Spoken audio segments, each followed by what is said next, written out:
Hello, everyone, and welcome to today's John F. Kennedy Jr. Forum at the Institute of Politics. My name is Anika Bagaria, and I am a sophomore in Courier House studying statistics.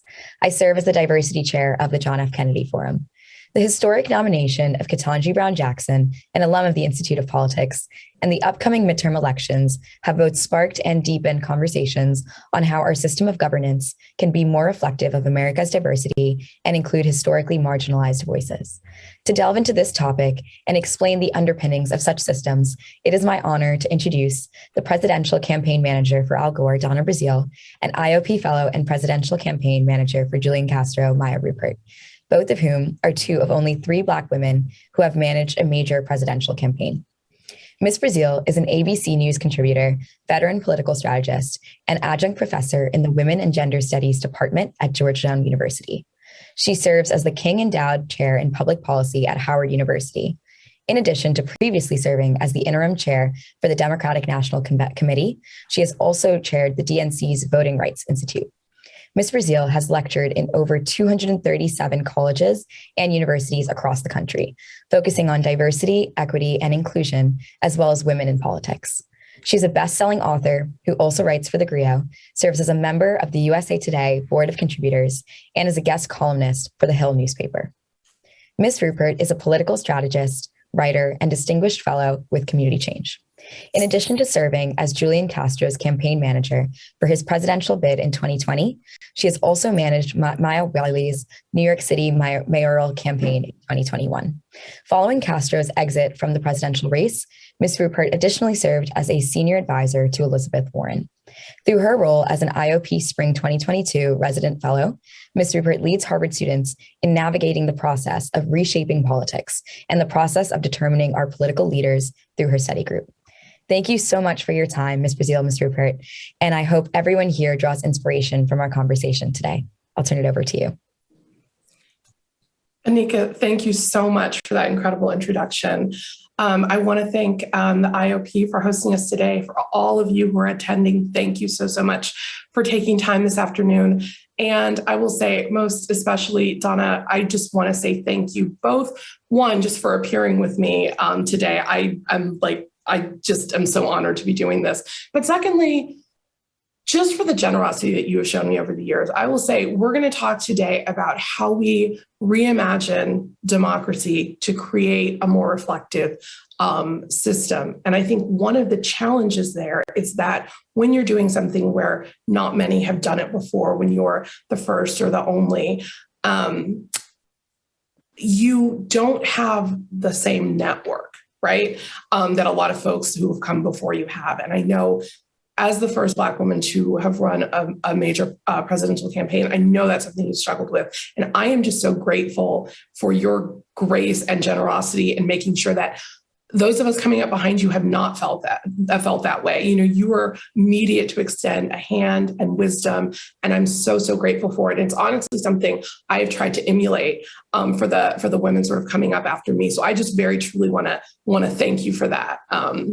Just amazing sort of demonstration.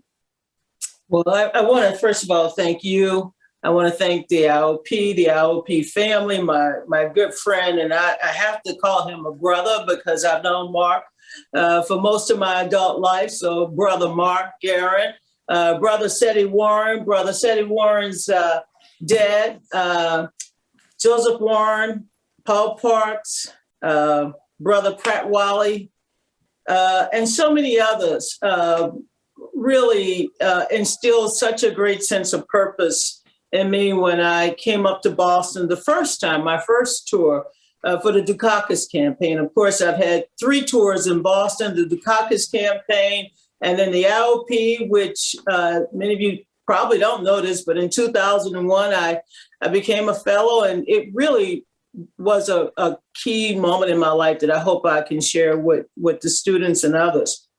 And I also want to say my last term was in 2017, following the 2016 campaign. So Maya, as you can see, there's a pattern here. When the Democrats lose, Donna get to come up to the Harvard Kennedy School. So let's just pray that I can stay here in DC or go home to New Orleans so Democrats can continue to win. But I welcome my opportunity to come up to visit all of you. To Anika, Oh my God, the future belongs to you and your generation. It belongs to those who dare to make a difference. It belongs to those who are not afraid of being rejected and then coming back the second time or the third time, or falling down and getting back up, or in my case, getting fired on national TV and still have a job on TV. Hello. All right. The bottom line is life is about grace, humility, learning to forgive, especially forgive yourself. Life is about seeing past the barriers and understanding the opportunities exist. Life is about learning how to accept love, because so many of us who are in politics and public service, we so love the world that we forget to love ourselves and to be close to those who are near us. And really, if you have a dream, you got to stick with it.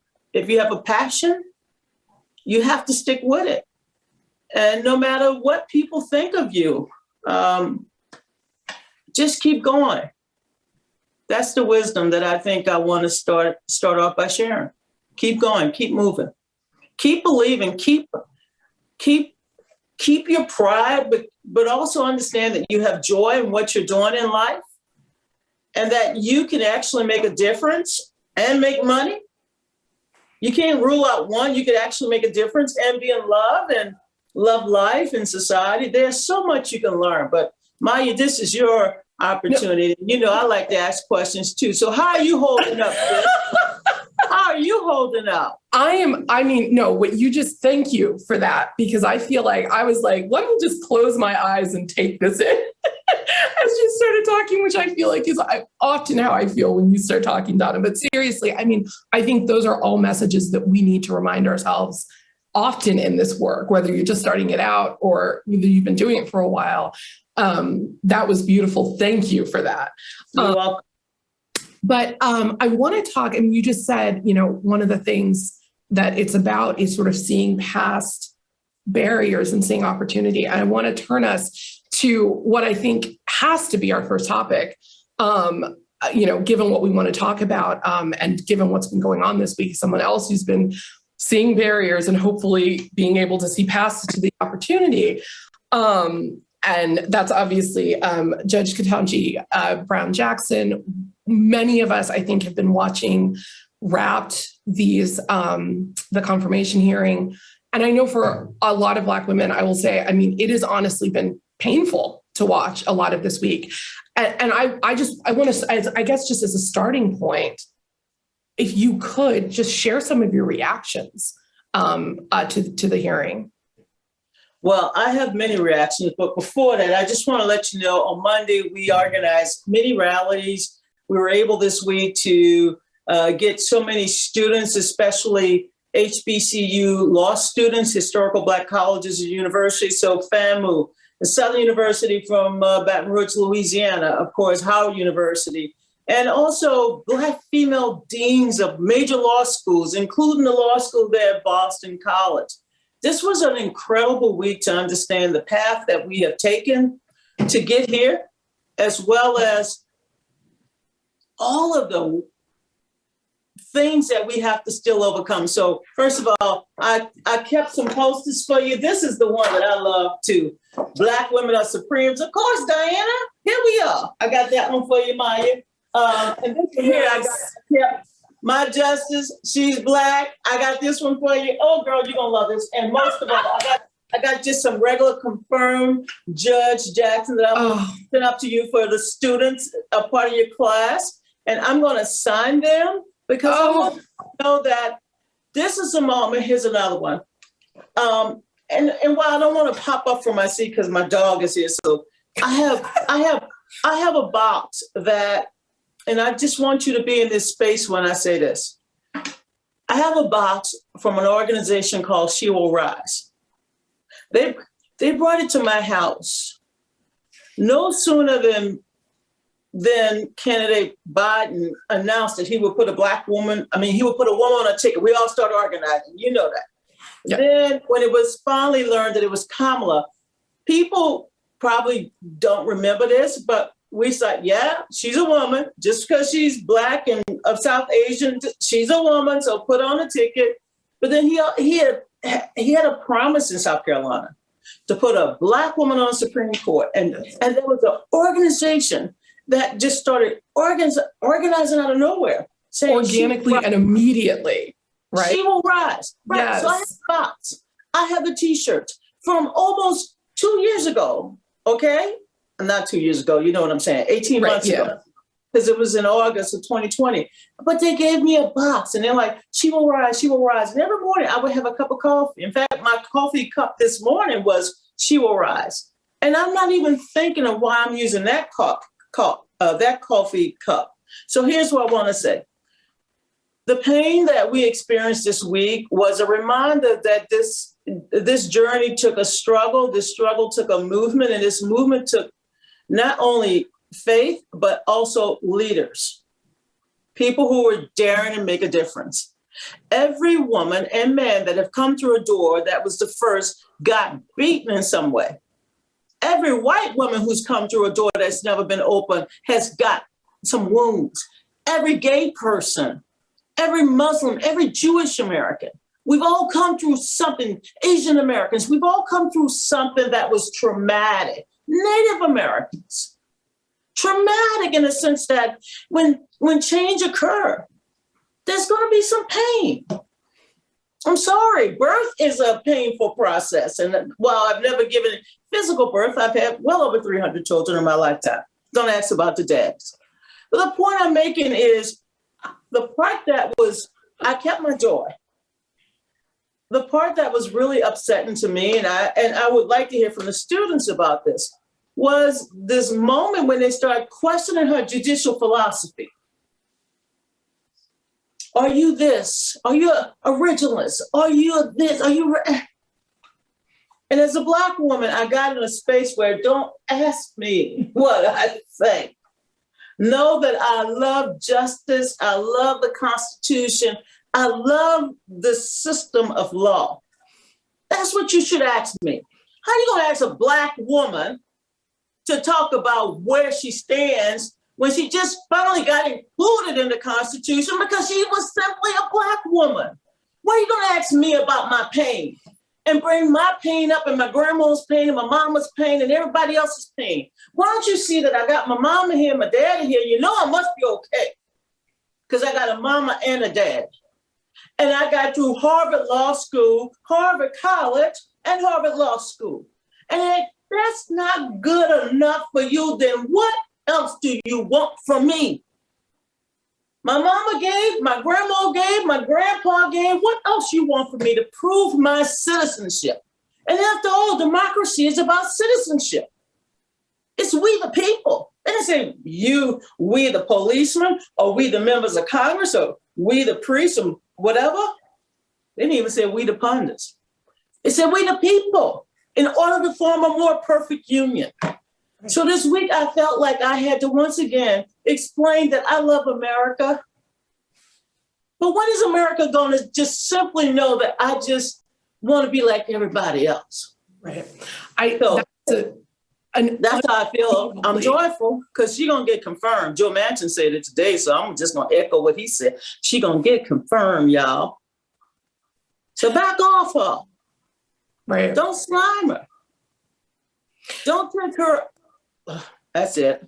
It's such a powerful point, and one you just made so viscerally that there's the cruel irony to ask a Black woman jurist if she believes in an originalist interpretation of a constitution that it sort of belies it makes you lie. History and what that I don't what that want to be a would liar. mean. I don't want to be a liar. At the time the Constitution was written and approved, yes, I had family members in this country. And they did not recognize me as a human being. They treated me as chattel, as property. And so, yes, it has taken a while for that to happen. And yes, it's taken a while for me to have full voting rights, not just because I'm a woman, but I had to also get a statutory interpretation. After I got a constitutional amendment that you can't discriminate against me, I still got to get a statutory implementation. And here I am sitting there saying to myself, she's from Florida. By the time she probably voted for president in 2000, when I managed that campaign, her vote, we don't know if her vote counted. We don't know if she was part of the hanging chads and swinging chads or whatever the crazy chads were. The point I'm making is a child of Florida is now before the Supreme Court. A child with a background like you and I had. And yet, you would think at a certain point in American history, when you have had a Black president and now a Black female vice president of South Asia, when you've had two other Blacks on the Supreme Court and a Latina, I mean, why do we have to overqualify simply to get in the door? And I felt like when I was campaign manager, there's one thing I took away from that whole experience, because everything else was joyful. That's bullshit. I took away the fact that by the time I reached the door to get in, I had 7 presidential campaigns under my belt. I had more than 50 congressional House and Senate campaigns under my belt, 19 state and local campaigns under my belt. I had a lot under my belt that I had done for the country, for the party in terms of service. I have worked to make Dr. King's birthday a holiday. I have worked on all of these other statutory laws, including the Violence Against Women Act. I mean, assault weapons ban. I did the gay march. I did the women's marches. I did all the damn marches, the pro-choice marches, the Housing Now marches, all the experience I had in this country. And yet, I am grateful that Al Gore saw the one true thing that was important, that I knew how to manage a campaign. Because at the end of the day, Maya, you bring a certain set of skills. You bring a certain set of experience to the table. You don't just bring your race and your color. Shit, if I could get in the door because I'm a Black woman, hell, I'd be to a lot of doors. No, I've had to fight to get in them. And once I got in the door, Maya, I kept my foot or put a brick so nobody else would ever shut that door, especially to another Black woman. But more importantly, I think if I look at my career, I open it. Every time I open the door, I say, Hispanics on their way, the Asians, the gays on their way. And you know how you can chronicle that history of mine? It's not because I'm telling you. All you have to do is look at the DNC and the Rules Committee. That's the other part of politics. Ain't nobody gonna give you a trophy. You gotta get in the game. You can't just be half pregnant about democracy. You cannot just say, I like democracy when my team wins. You like democracy even when your team loses, because it is the standard by which we are governed by. And therefore, you have to participate. Right. And participatory democracy is what I believe in. Yep. So I'm tired this week, and I only have so much emotional energy. You were going to make me cry before the end of this. I can already tell. So you got to give me a break. I'm trying so hard to keep it together, but you were really touching me right now. I know you. Because after I managed a campaign, you managed a campaign, and I'm not supposed to be touched by the fact that I'm sitting with somebody who probably understood that I wouldn't just want to be the first. I don't want to be the first of nothing. I don't even want to be the first person with grayish, blondish. I've tried to put purple in it one day to see if that would make it look different. But you know what? We are who we are because God already made us. We can't change what God did. That would be a sin. Seriously. So listen, I mean, very clearly, you are someone I consider a mentor in my life. And I know that you lost a mentor this week as well. Has Madeleine Albright and her presence in history, has she been on your mind this week, particularly as you've been watching the hearing? Before I mentioned Dr. Albright, a wonderful soul, a light. I mean, heaven is probably lighting up this week. And I paused for a minute to reflect upon the loss of life, in Ukraine. And I pray and ask the heavenly spirits to surround that country and the people with love, give them the strength to overcome what is happening to them. They did not ask for this, but they're enduring this because they're resilient, because they understand that they have to protect and defend their sovereignty. Madeleine Albright was someone who understood that democracy had to be defended. I mean, a refugee, somebody who came to this country at such a young age, her family fleeing communism, Nazism, I mean, fleeing for their lives, for their livelihoods, for a reset. I met her in the Mondale campaign, so that puts me at about 23, 24. I got to work with her again in the Dukakis campaign. That put me about 27, 28. And then I got to know her again in the Clinton campaign. And from there, everyone has a special sauce and recipe, even if you don't cook. But there's something that sparks in you that you can share with others, and you can share it and share it and share it and share it because it is indispensable and it flows like a river. Madeleine Albright had this ability to really find the talent in you and make you understand that you had to do the work. And for me, it was about leadership. It was about democracy. I'm using words. It was about womanhood. Oh, she was a good sister.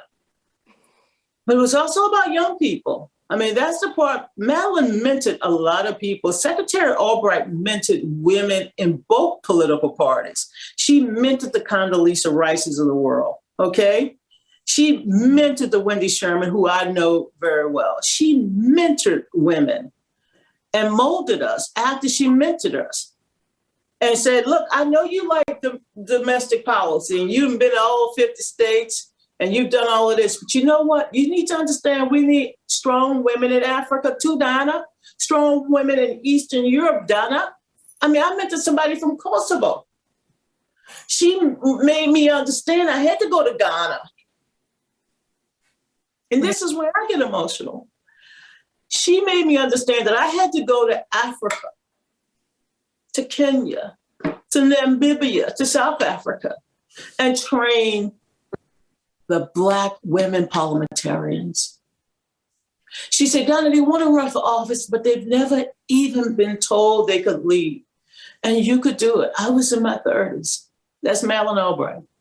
Wow. And look, I visited Africa more times than most people because I said Madeleine Albright. And I once said to Secretary Albright, I said, look, if things go bad in Africa, it's probably because I taught them about the tax system. That's a whole nother thing. You're going to find I got a little progressivism in me. But no, Madeleine Albright was incredible. And I learned of her death while teaching my class this Wednesday at Georgetown. And I had to scream behind me because we were talking about Judge Jackson and the breaking news. And I had to regain my composure in front of my students and explain why she meant so much to me. And I told my students one story. I said, a couple of months ago, I got a note from Madeleine Albright, and she sent me the picture when we first met in the in the Mondale campaign. And of course, I picked up the phone. I said, we were just talking about being on a plane with all them crazy guys. Yes, some of y'all were not that good to us back then. And I said, Madeleine, check out my hair. I had all that thick black hair. I said, well, I'm all gray. She said, I am too, but nobody would know it. I loved her. She had such wit. That's Madeleine Albright. That's the woman we're going to miss. Her wit, her wittiness, along with her brilliance. That is incredibly beautiful. And, may we all have and be mentors like that, right? Yes, ma'am. So you talked about the fact that she mentored people across party. And I've heard you speak about this before. And this is something that has been on the mind of students here at the IOP. I've talked to a number of students, like during office hours, about sort of this question of party polarization, that we both see that there is, that it has become more polarized, and we see the threat that raises to our democracy, to our democratic institutions, but also that the reason that polarization is there is real, right? It's not just let's turn down the temperature. There are big disagreements about big sort of, fundamental issues that people don't want to feel like they need to compromise in order to sort of lessen polarization. And I've heard you talk about this in terms of differences in politics versus values. And I wonder if you can expand a little bit on those sort of ideas. Well, it's a great question, and I think it's something that every student should grapple with. I think every American should grapple with this whole question of who we are. I mean, we don't really search enough to understand that we are bigger and better than the labels we give each other. And I don't like labels because it reminds me of being in a box. A box has 4 squares, at least that kind of box. And I don't want to be in nobody's box. I don't want to be in nobody's closet. I damn sure don't want to be in nobody's kitchen or bedroom. Excuse me for being so blunt. Now, I might be in your playground, but we're going to play fair. I might be on your basketball court, but you're going to give me the full court and not a half court. Okay? And I might do what you do, but you're going to pay me the same thing. It's basic respect for human beings. And I respect every human being. There's some worth in everybody. Now, if I didn't have that as a philosophy, then I would be a little screwed up. And I know there are bad people in this world, and I ain't trying to give anybody high marks for being the best, because I haven't found the best yet. I think we're all works in progress. But, early on in life, I didn't know that I had to be antagonistic toward one party or the other party. I grew up in a household with both. I mean, by the time we got voting rights, we could pick and choose which president we liked and who we gave credit to. All of a sudden, I can't pick and choose. Pick and choose who the hell you want to be. But know that your party is not going to define you unless you help to define that party. And that party is about your value system. It's an extension of who you are and what you believe in as a human being. And for me, I've come out in favor of the Democratic Party. No question, I much rather be with them jackasses, them donkeys, than these stubborn-ass elephants, okay? I've made my decision, but that doesn't mean I hate elephants. I'm not in for the ride. I mean, I worked 1982, I did Claudine Stein in Rhode Island. She was a Republican because she supported Title IX, because she supported the extension of Pell Grants. I mean, I had every reason, and she supported the King holiday, which I came up and campaigned for. Now, was I a traitor? Hell the hell no. I was following my value system. And the fact that we, at some basic level, had the same amount of respect for each other. Now, 2 last things. I'm going to give credit to 2 Republican women, and I'm going to tell you why. And I'm glad I don't have just all Black friends, all straight friends, all gay friends, all old friends, all that shit. I'll take anybody who will have me. And please make sure they drink wine. Mary Madeleine and I have been friends for the longest time because, let's be honest, Mary was one of the first women on the Republican side to break that door open. So Mary and I were breaking doors down and knocking down some windows too, okay? Mary Madeleine was famous before she married James Carville, but that's how the life is. And so Mary and I found ourselves when the men would go over and smoke their cigars. See, we came before you, so that's people could still smoke in bars. And Mary and I would watch the boys go over, and we get our Benson and Hedges fed and go over and talk about their asses like they did not matter. And we would be sitting there drinking our beer like the boys, but we were never invited to be at the table. We had to earn our way at the table by beating their asses too. And so I said that in a very nice way. I use the word ass too much. And it's Lent, forgive me. When Hurricane Katrina made landfall in Louisiana, and my family and every family on the Gulf Coast found themselves on the roof begging for somebody to rescue them, on the porch saying, come and rescue me, I called Mary Madeleine. She was in the White House. So that's number 1. You never know when you're going to need them the elephants. So don't kick them all out the house. We need a few elephants. And for you elephants, you doggone sure need some donkeys because we come in every kind of variety. Secondly, Dana Perino, another Republican. Dana's like my sister. She's my best friend. I mean, when I knew Dana was on set or Dana was doing special events for Fox News, which I did, yes, I would go to Dana. Dana saved me. But Dana saved me before going to Fox News. She's been a friend since the time she worked on the Hill. We worked together. And I don't see why we can't work together. And I'll give you one great story about Dana. I was at a Safeway in DC and I saw this man and he was moving his basket. I said, sir, you're leaving your Pampers. He said, I have no children, just a dog. I said, well, I like your dog. Come to find out that was Dana's Perino husband and her dog Jasper. So she's my buddy. Yeah. And Chris is my friend. I will. Newt Gingrich and I have been known every now and then to be friends. I'm not embarrassed to say that this past week, Senator Tim Scott gave me multiple tickets to allow students from HBCUs to come to that historic event, and some of his South Carolina Democratic women. Okay, you can do this, folks. Senator Cassidy gave me tickets, a Republican. And I'm going to give you the best one, Maya. You're going to laugh at this one. You know who took me to the inaugural? Look, I didn't say who invited me. I said who took me. Steve Police. Mm-hmm. I knew Steve was not going, and I wanted to encourage him to go after this January 6th thing. He's the second in charge now, the Republican caucus in the House. But he's also my home city congressman, depending on where I grew up. And so I said, Steve, can I tell Jennifer that you have an invitation for me? What are you talking about? I said, you need a date for the inaugural. I'm your date. I'm your plus one. We went together. That's how much I care about partisanship. Seriously. And I know the difference between these and R. I fought for the difference. But I also know that you can have mutual respect for somebody who you disagree with. If I only had people in my life who agree with me, oh, hell no. Mm-mm. I have been known to leave my house in this portion of DC to cross the city line to go have drinks with George Will. And you can say to people I did it. Yes, George made the wickedest martini. I don't even drink hard liquor. But the way he makes it, it's like the bow tie. It's tight. It's good. I'm going to open in just a minute for questions for students. So please start getting your questions ready. I believe I'll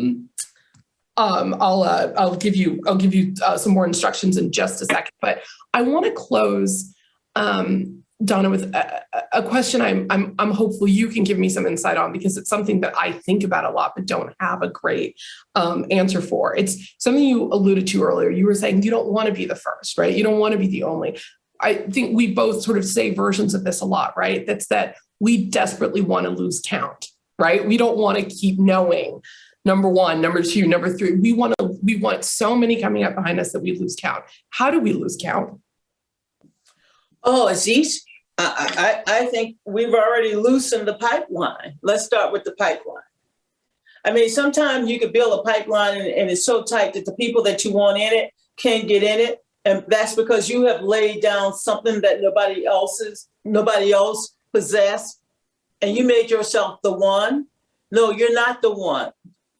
Having one person of color, having one woman, having one gay person, one Asian, whatever you want to do, that's called tokenism. That is what I call pre-1970s, okay? But because we weren't ready to even open up the door, which gave us affirmative action programs in the first place, it wasn't because we were trying to deny anybody else. We were basically saying, scoot over. Diversity and inclusion require us to make an effort. So I want to first start that the pipeline has to be open to 100% of the talent pool. If you limit it, then you deny, the mission of what equity truly means.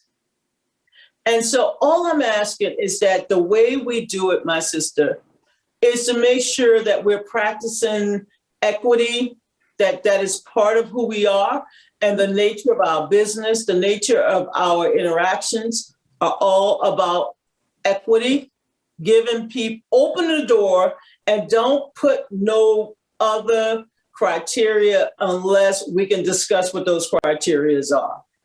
I don't want you to define me. You've defined me all my life based on what I look outside, fearing what I am inside. And I don't have time to deal with your fears and your phobias because I have to continue to exist. And I'm going to say it plainly. and I'm going back, you asked a simple question, I'm telling you something else, but I'm gonna tell you why I'm telling you this. If we open this door wide enough, we will see every corner of this society thrive. Because the only thing holding us back is our limitations on how we feel about each other.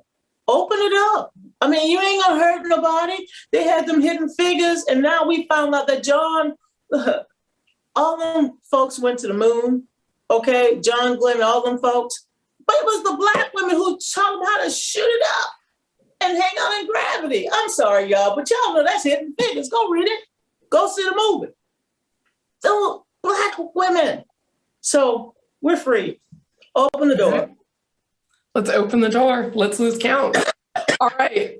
With that, thank you so much. I'm going to start bringing in some of our students. If you have a question, please use the raise your hand function, and we will let you know when you are next in the queue. Up first, we have Artha at the college.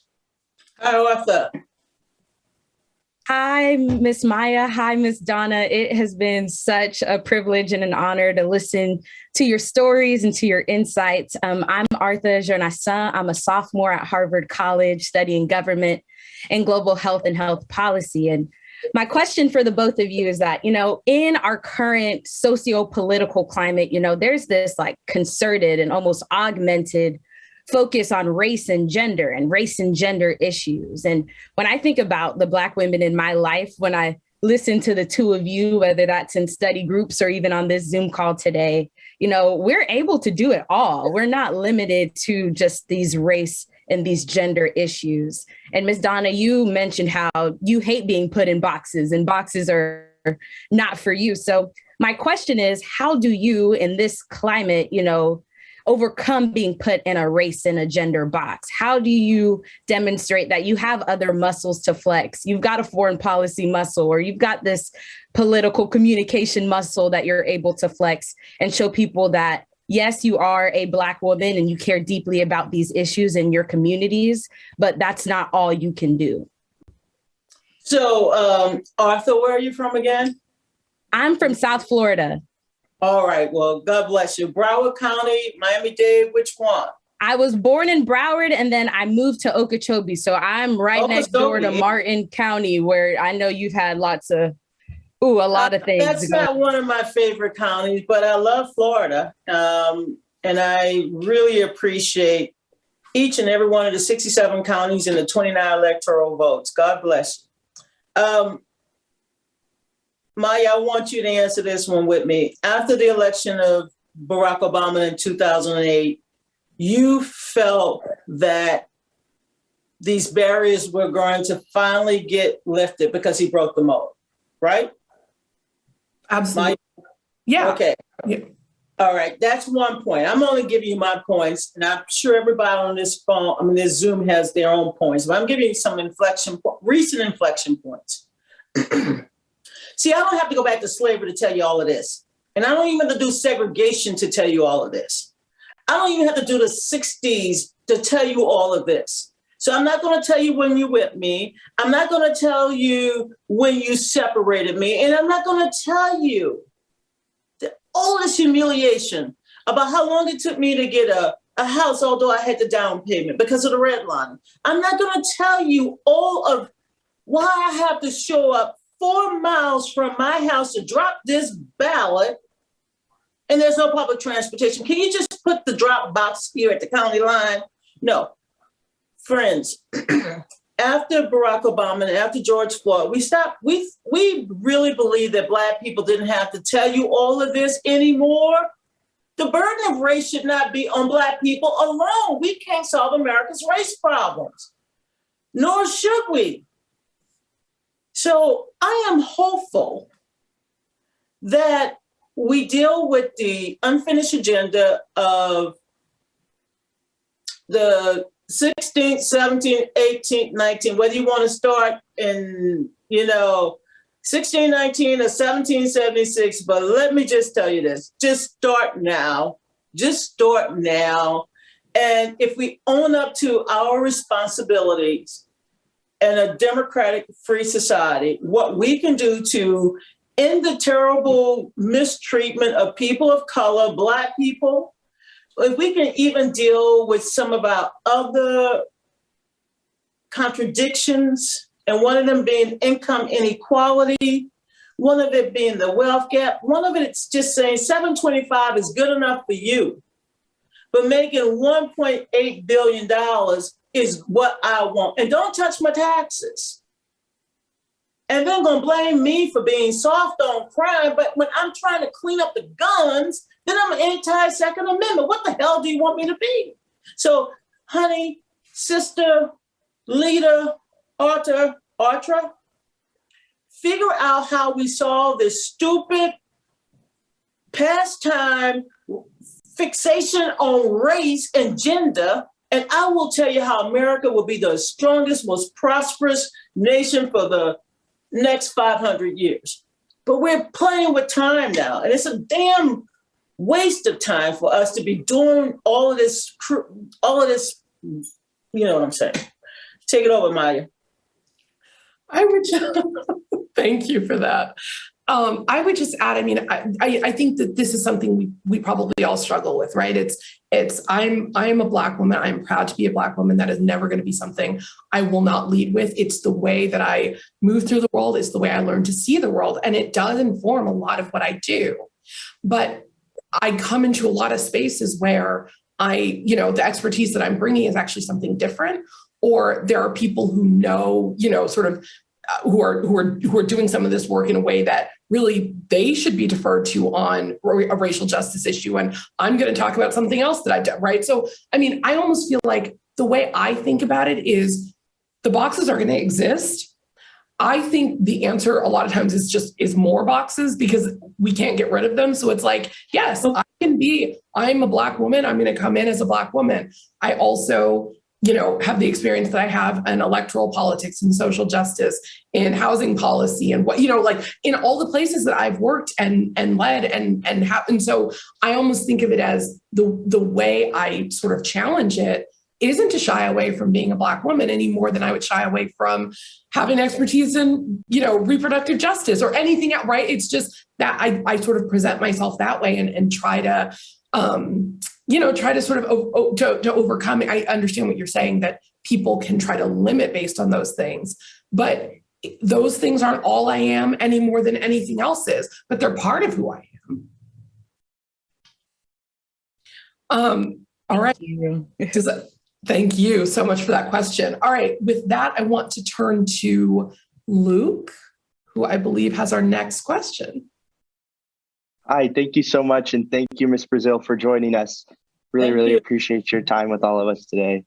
My name's Luke Albright. I'm a senior at the college. So my question's focused on the confirmation hearings of soon-to-be Justice Jackson, but as well as looking beyond that. From our elected officials to every single one of the informed and involved Democrats on the ground, how do we respond or counteract the continued just dishonest, cynical, and oftentimes bigoted demagoguery we've seen on display from Republicans in these hearings, but we see so often with issues like this year's boogeyman of critical race theory and so on and so forth that are so often fueled from places of bad faith? What can we do to respond to that? How do we honestly engage that if we can, or how can we go about counteracting those sort of politics? Well, first of all, Luke, let me just thank you for that great question. And also thank you for your willingness to serve. You're asking a warrior, leader, servant to share my thoughts on something that's very important for me, not just you, for me and for the rest of America. You're asking, how do we protect and save our democracy against these malicious, deviant traitors who are doing everything to destroy us? We're being destroyed from within. We're being polluted with money. I mean, people talk about dark money. Dark money is purple. It ain't red or blue, it's purple, okay? It's in the bloodstream. And when you have dark money, unlimited money, they set up rumors. And those rumors have now penetrated the well of public discourse. Civility is lacking. And why is civility lacking? It is because you are now a performative operator. You want to be on TV. Baby, I'm on TV. I shouldn't say where I was. I've been on cable TV for 20 years and I was on talk radio before that. This is how you poison the well, with disinformation, okay? And it's hard to take back a lie. I've learned that the hard way. If somebody say, yo, you are a dirty dog, you're a dirty dog. No, I'm not. I have never shown anybody my dirty draw, so I'm not a dirty dog. I mean, you go through all this stuff. It is not about the truth. And so they have weaponized civility. They've weaponized every issue. And I say, I'm gonna be blunt. The argument in the Democratic Party is that we argue over detail. Is it 3.5? Is it 1.5? Is it 500 million for climate? Is it 400 for the Affordable Care? We're arguing over policy. And it's like sausage making. I want more parsley and peppers, and you just might want ground meat and some garlic. Okay, this is policy. The Republicans, in my judgment, are doing something very dangerous, and we play their game. They are saying the issue is defund the police. And we're like, no, it's not, no, it's not. Or they're saying the issue is critical race theory. We say, no, it's not, no, it's not. It's not taught in K through 12, blah, blah, blah. We're constantly reacting to them as opposed to standing firm on what we believe. And we just have to say who we are, and it should not be in 100 words. No, it's not just about messaging. It's about living our values and being willing in the face of all of this uncertainty and chaos and disruption, because it's not just Donald Trump. It's not just the pandemic. This has been in our water for a long time.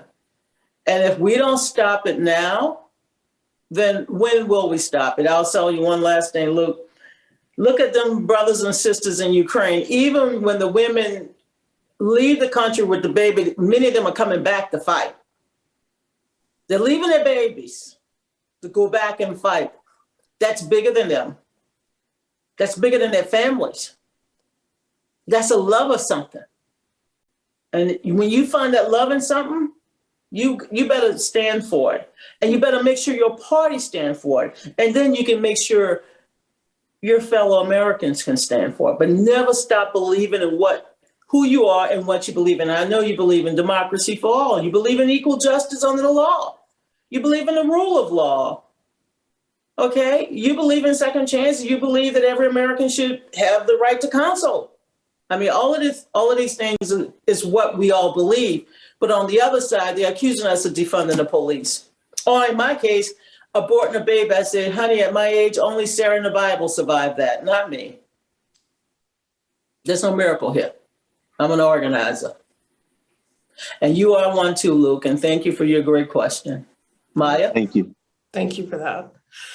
No, I co-sign that. I appreciate that. But no, thank you so much for that question, Luke. Thanks, Luke.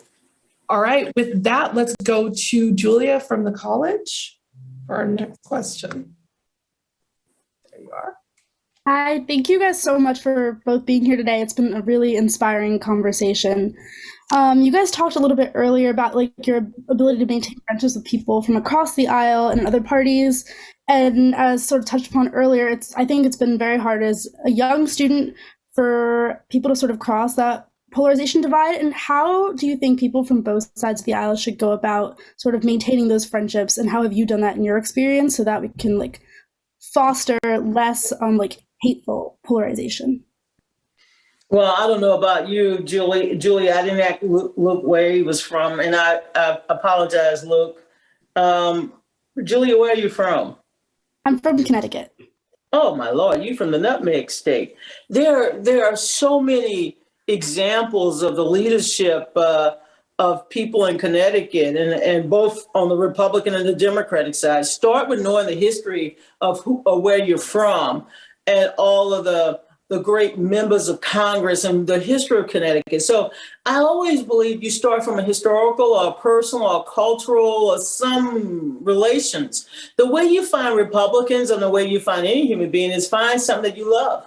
And if you love something, and I guarantee you will find somebody with a connection to whatever you love.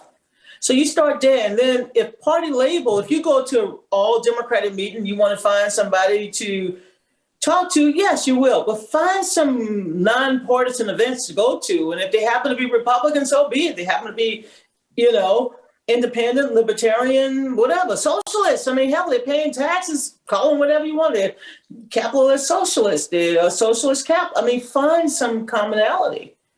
And, it's going to work. But you need it because those seeds from the other side fertilize your base and your soul. And it's not all bad. I mean, they're not all off the chart. A lot of them are QAnon, and they know who they are. But there are a lot of good thinking, old-fashioned, when Republicans had certain values that you may have disagreed, but they had values like, they wanted a smaller government. Okay, good. We're going to argue about the size of government. They want lower taxes. Then we're going to argue about a fair tax system. And they want a strong military, but you can't just defeat people. You got to train them to fly them planes and navigate them ships. I mean, you had a way to talk to Republicans, okay? And even now and then you can talk to Republicans on the environment, okay? They had a history and the Safe Water Act and the Clean Air Act. I mean, Republicans have had a history in the Civil Rights Act and the Voting Rights Act. And the Equal Pay Act. I mean, Republicans, they first jumped on board the Equal Rights Amendment before they changed their platform in 1980. So my view is always to have a little bit of history. I mean, think about a Republican Party without Margaret Chase Smith from the great state of Maine. Think about a Republican Party with so many people from the Bay State and so many people from the Nutmeg State, but even states that when I was reading about the history, they were fighting for my rights as a woman and as a minority. Eleanor Roosevelt laid more groundwork for civil rights than most people know because she was the first to let Black people through the front door of the White House. And that was in the 1930s. And so I know about Eleanor Roosevelt. Yeah, she's a Democrat, but I also know about Margaret Chase Smith, who came along later in 1964. And yes, I've known many of the Republican women on Capitol Hill, some of whom I talk to all the time. So yes, find some commonality. And Republican men, I'm like, hell, I go to bars sometimes for focus group with white male, especially I'm in the Midwest, and they're always courteous. And I'm always watching football on the opposing team, but as a way to mess with them. And it's good. And they always buy my drinks. And sometimes I tell them I don't need them to buy. But I learn from them. And they have made me a better American because I'm open to hearing from them. And sometimes they say some things to me that I wanted to take them outside and say, don't you ever say that again. But I've kept in touch with a lot of them. And it makes a difference that we are able to talk to one another. Thank you so much for that, Julia. All right, next up, let's go to Ryan from the college. Hi, my name is Ryan Dongwin, and I'm a first year at the college from Central Massachusetts. Thank you so much for joining us today at the forum. I was struck by everything you said about polarization, partisanship, and participatory democracy throughout the forum. There was a point when you said that you can't just like democracy when your team wins. You gotta like democracy even when your team loses. So what do you think are some concrete steps we can take to make politics less of a contest? And what are some incentives we can provide to make people want to compromise instead of seeing it as a complete loss to themselves and who they are as people? Thank you. Yeah, I used to tell people one of the reasons why I believe in Maya, I don't know about you, one of the reasons I thought I was great in quote unquote politics is because I love sports and all of the sports metaphors. And so because I played ball, basketball, volleyball, softball, I said, look, my body's going to get me to college. My brains will get me out. But sports gave me the ability to understand how to talk to boys. I mean, I don't know about you girls out there, but I did my part. Okay. I wasn't a cheerleader, but I was more like somebody, watching them play so that I could play just like them. But the sports metaphor in politics is you're right. It's one of combat. It's not one of camaraderie, one of friendship and teammanship, team personship, whatever. What is a better word of saying that? Team. See, for me, the team you oppose or the team opposite of you, to beat you, they had to be better than you. Okay. And to beat you meant that they value something that you didn't value. And God knows by the time they beat you, you say, shoot, I did not value a 4-court press, or I did not value X. So the way to make politics, to use different metaphors, is to bring different metaphors into the conversation. So I use cooking metaphor. I use art metaphor. I use all kinds of metaphor. One day I said the music has to match the lyrics and the lyrics has to match the sound. I went home and I'm like, what the hell was I saying? I was trying to get a different metaphor because I said, we got to find metaphors that'll make us more harmonic. And we didn't have any. And so in politics, we don't have language. We don't have the verbiage and we don't speak of it. So if we can't speak of it, nobody can translate it and nobody can speak it back. So we have to make politics more about vocabulary and understand it, and speaking to one as if we're in a town hall, having a conversation about where we're going to put the next stop sign, or where's the next school going, or, things like of that nature, where we can have weighty subjects, but to sit down and talk about critical race theory, K through 12, when it doesn't happen. No, that's sports. Somebody want to beat me. They don't want to listen to me. They don't want to learn from me. They don't want to know that when you ban books by Martin Luther King and Ruby Bridges, you ban my history. They don't know that Toni Morrison was the first writer I had a chance to hear. So you talk to them. You tell them what this is. You explain to them why we need to know some basic history of all Americans, not just, and by the way, you don't want one of anything.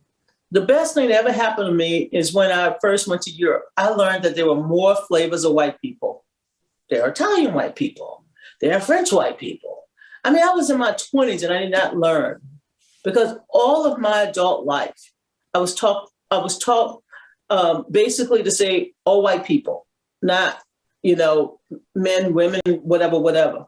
And I think in politics, if you can make it conversational, you don't have to talk about race. You don't have to talk about gender. You don't have to talk about any other thing, but you make it conversational about things you agree with, and in a town hall fashion.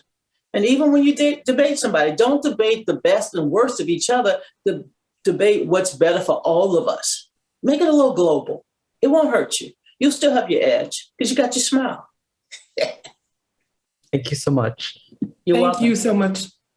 Thank you for that question, Ryan. And that is actually going to be our final question of the event.